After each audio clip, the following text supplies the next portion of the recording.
Fellow tennis nerds, Monte Carlo starts today. Let's look at the draw. Let's talk about predictions. Put your predictions in the comments below, please. We have a few interesting storylines to follow. We have some predictions up on tennisnerd.net thanks to Bren Gray, our contributor. The prize pool, 6.1 million euro. It goes on from the 6th. This is when I'm talking to you, Sunday, 6th of April until the 13th. Only top player missing is Yannick Sinner. Top 8 seeds, they move on to the second round straight away, thanks to the bye system.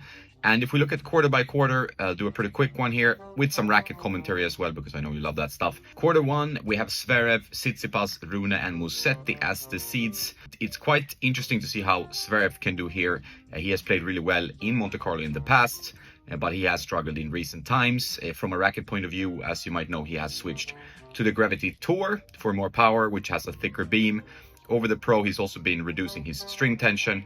Is that something he will question now that he's not really found the way to win in recent times? Not the racket in this case, I don't think. I think he's just on like a bad streak and no confidence. But then you will go on the clay and things can change because you're a new surface and new part of the season. You can start with some fresh energy. And I really believe he will go through this draw, face Tsitsipas in the quarterfinal. Tsitsipas is a 3-time winner in Monte Carlo, loves the clay. He has more time for his swings. I think his new racket will work even better on the clay when he has more time. And I think he will be very dangerous in this tournament and beat Zverev in the quarters. That's just my thinking here. We have two other tough players to watch. This draw is the toughest one, in my opinion.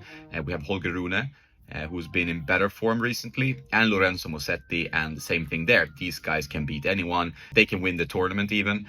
That's actually a possibility. Monte Carlo is kind of famous for having some upsets and some surprise winners over the years. It's the first Masters in the clay court season, so expect the unexpected. But I still believe Tsitsipas will go through. It's important that you're kind of familiar and you're happy on these courts and you have good history. I think that really helps mentally.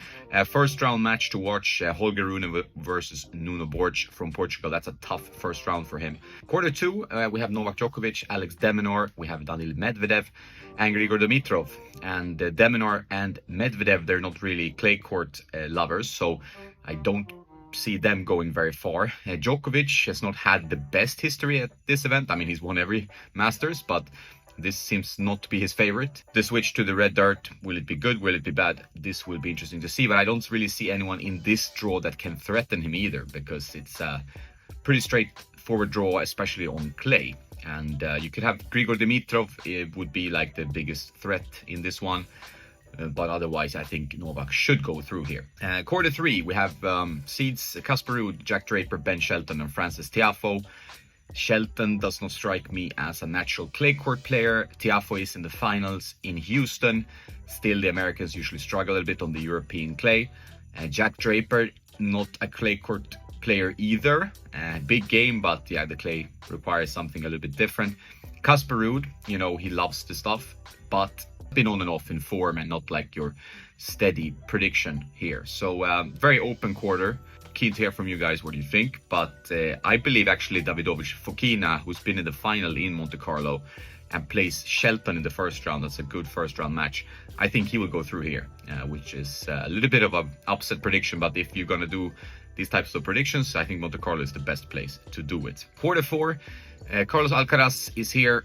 How will he do after this disappointing double in the US on the hard courts? He's not really done well in Monte Carlo in the past years, but he's not had that many past years on tour. He's a relatively new player still. One big question is if he will face Rublev or Monfils in the quarterfinal in this quarter, because they played the first round. It's a huge first round. Rublev now with Marat Safin in his camp. Quite exciting to see that. One of my favorite players from the past. And new string he's testing as well. And I don't know exactly what string that is. I've heard it's a new string coming in 2026, but I'm not entirely sure. Rublev, can he use the new energy in his camp? New equipment energy, whatever you want to call it. Or can Guy Monfils kind of ride his good form from the US? But I still believe in Rublev. He's won this tournament before. Would be interesting to see Rublev and Alcaraz quarterfinal, and that's really what I believe. I think Alcaraz will go through from this quarter. Arthur Fils could be a dangerous opponent here. I don't really believe as much in Auger Aliassime on clay courts. He's usually better on indoors. We have an exciting first round match as well that I forgot to mention. Fabio Fognini, wildcard, previous winner, plays Francisco Ferundolo. It's going to be a tough one for Fabio, but I always like watching Fabio, so this match I'm going to try to catch. My prediction in the final is that you will have Alcaraz versus Tsitsipas. Not really like a super shocking final. Tsitsipas, as I said, 3-time winner, loves this stuff. I think the new racket will help him even more. Alcaraz, great on clay, but he needs to show now that he's back in business, and I think he seems very determined. So this is the tournament to start the clay court season in the best possible way. So could be an Alcaraz title. That's just my feeling. That would be a great start for him and some confidence for the French Open. But of course, when Novak is in the draw, he should be one of the favorites as well. So what are your predictions? Keen to see like if there's any racket switches that I haven't heard about that's coming up. Always trying to keep my eyes on that. Sadly, usually you don't get string tension sheets from the Masters, which we got from Houston. That's on Tennis Nerd 2. Please subscribe to that channel where I analyze that string tension sheet. But we'll be keen to spot any possible racket switches in this draw. Please always go to tennisnerd.net for predictions, for racket info, string info, recommended strings, gear guide. We're trying to improve all this as we move along in 2025. That's it for today. I hope you have a nice day and don't forget to play some tennis.